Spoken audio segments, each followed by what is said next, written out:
So let's talk about restaurants, because if you're like me, you're out a lot, you're traveling a lot. I always like make my lunchbox an extension of my body, so I always have chopped up veggies in there. I have guacamole, I have hummus, hard-boiled eggs, leftovers from the night before. That's an example of what I would keep in my lunchbox. Usually a can of wild salmon. I can grab a salad anywhere and dump that in. Some coconut wraps. Like I'll always throw some nuts. That's stuff that I'll keep in my lunchbox. So that's just a suggestion. Now, in restaurants, people always say, well, I don't know what to order. Now, at first, it's going to feel awkward. After a while, it should become second nature. JJ Virgin, a friend of mine, I love this one expression she has. Eat of the menu, not from the menu. Okay? If they have something on the menu that has chicken in it, it means you can order chicken, and you don't have to order it the way they have it, right? So you can always get chicken and vegetables. But my favorite food to go out for is sushi. Now, do you want that every night? No, you don't want a high mercury content, but you can get some really healthy sushi. You can go to seafoodwatch.org to find out what the healthiest fish is, find out which sushi restaurants in your area have the best fish as far as quality. I have them do rolls with no rice. So they'll do it with cucumber.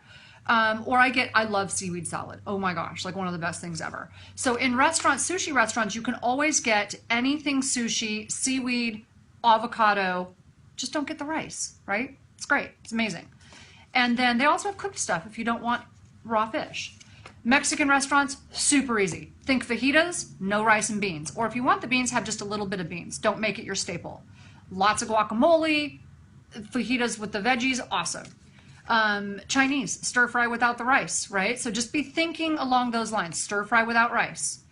Skip all the heavy sauces that have sugar in them. So just know that a lot of those sauces have sugar in them. So you want to avoid that. But you can always get chicken or fish almost anywhere. Just tell them to bring the sauce on the side or don't bring the sauce at all. If you're unsure in a lot of restaurants, think lamb.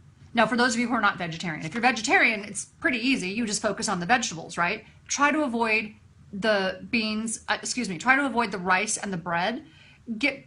Focus more on beans or things with nuts in them, lots of avocado. Focus on the healthy fats.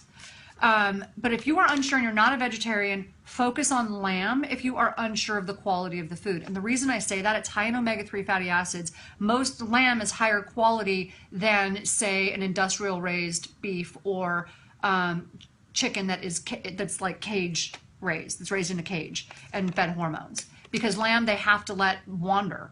So they're not healthy. They don't live very long if they don't do that. So make one decision, not 30. Okay, so just make one decision, not 30. What I mean by that, you're gonna hear me say this a lot. If you haven't gotten rid of the bad stuff in your cabinets, it's gonna call your name and you're gonna have to make 30 decisions. 30 decisions not to eat it. Make one to get rid of it.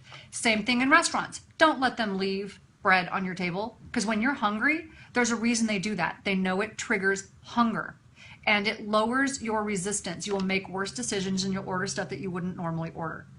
Same with alcohol. You ever notice they bring alcohol and they don't come back for a while? Because it lowers the function of your frontal lobes. So then you're more likely to make bad decisions.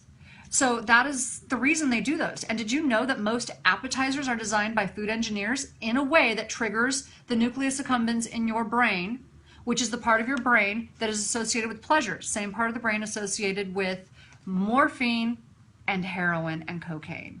Yes, same part. It's intentional. So they actually hire food designers more for appetizers than for other foods because it makes you make bad decisions and order more food.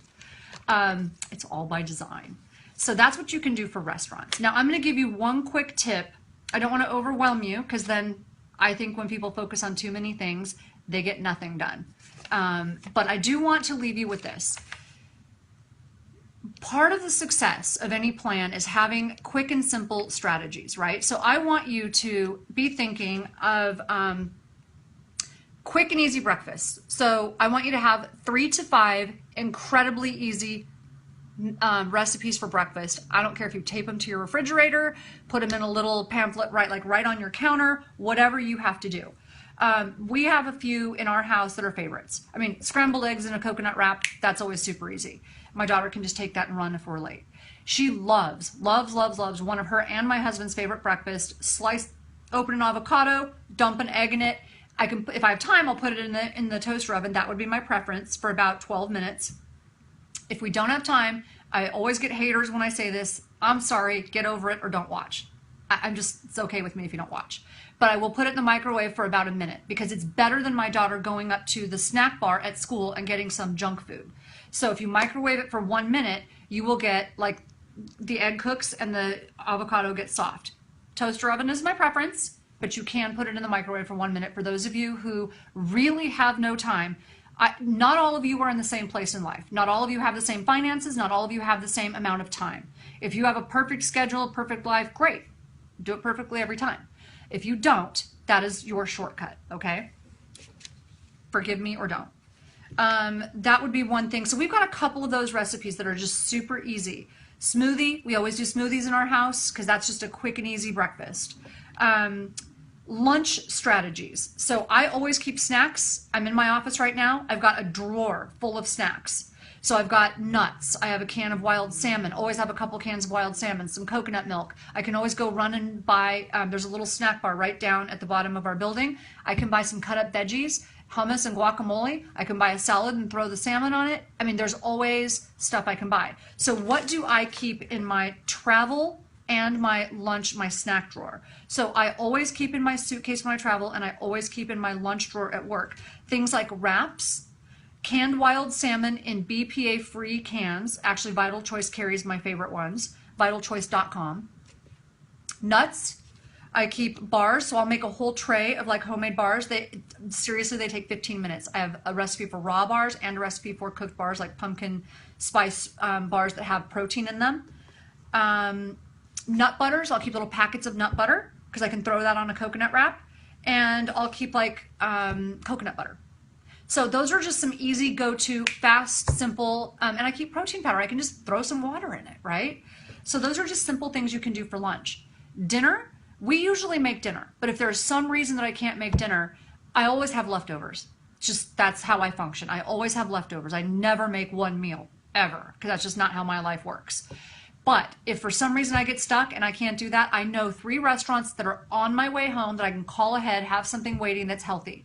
I also have a backup plan. I can run into, say, Whole Foods, get a free-range roasted chicken, some salad mix, tear off the chicken, throw it on top of a salad.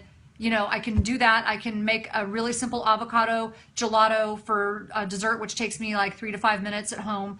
And I've got dinner, and it tastes great, and no one's going to complain. And if they do, there's the kitchen.